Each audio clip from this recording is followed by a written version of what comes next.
Hello everyone, it's Gold Gear. Ratchet and Clank is a video game series well known for its unique and fun weapons. Unfortunately, some great guns have only appeared in one game, while others have appeared a little more than their welcome. I'm looking at you, Buzzblades. Some time ago I made a video about these overused weapons, and today I want to talk about the less popular ones that deserve a comeback. So let's get started. The Magnet Launcher. This weapon is from Tools of Destruction and A Crack in Time, and it also appeared in the Ratchet and Clank movie.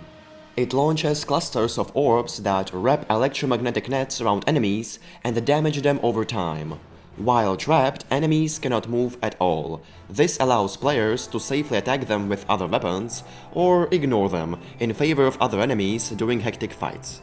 It's really useful against larger targets that are harder to deal with, such as Cragmite warriors. This has to be one of my favorite weapons from Tools of Destruction, and if they bring it back, I wouldn't mind.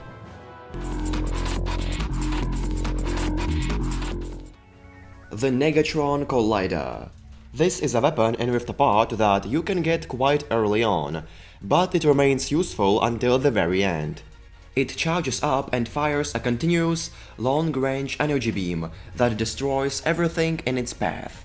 This weapon is useful against almost everyone, as it deals a lot of damage to single, stronger foes, and is also really useful for taking out large groups of smaller enemies.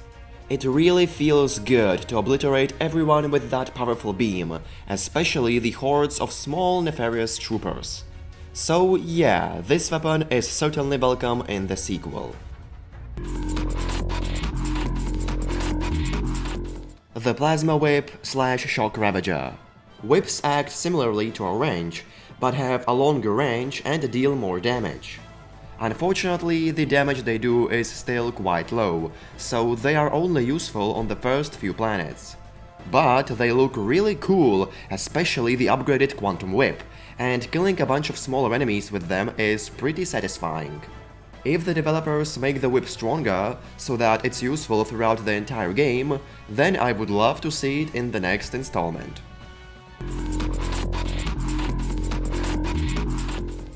The Drill Hound.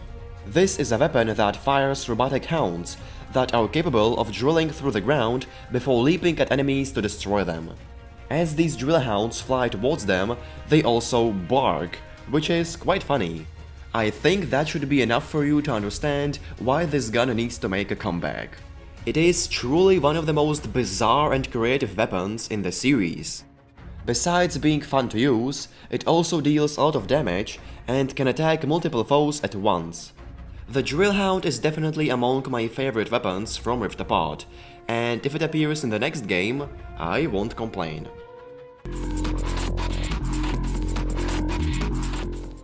The Spiral of Death. This weapon fires a circular blade that acts like a boomerang and returns to the weapon after a few seconds, allowing it to hit the enemy again on its way back. This definitely sounds cool, but if you upgrade it to level 5, it will fire 3 blades at once, which is even cooler. This has to be one of my favorite weapons in the series, and I'm surprised it only appeared in one game. Oh, and in the movie.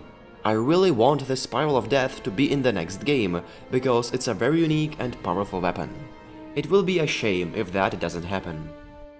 Anyway, I hope you enjoyed this video. Like, subscribe and click on the bell to support the channel and not miss new videos. Also, write in the comments about weapons that you would like to see again. I am Gold Gear, thanks for watching and stay gold.